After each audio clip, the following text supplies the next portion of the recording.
Hey there, Raiders! Here's how to rename your Trampler in Sand. If you've just built a new Trampler and forgot to give it a proper name, or you simply don't like the default name it was assigned, you can easily change it at any time. In earlier versions of the game, renaming a Trampler required opening the blueprint editor and modifying the design itself. Thankfully, after several updates and player feedback, the process is now much simpler. From the main lobby, look at the Trampler information panel on the right side of the screen.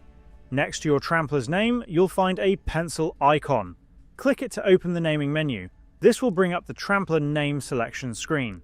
While you can't freely type in any name you want, the game provides a large selection of preset name combinations for you to choose from. Browse through the available options and pick a name that fits your Trampler. If you can't decide, you can also use the randomize option to generate a new combination automatically. Once you've found a name you like, click Save to confirm your choice.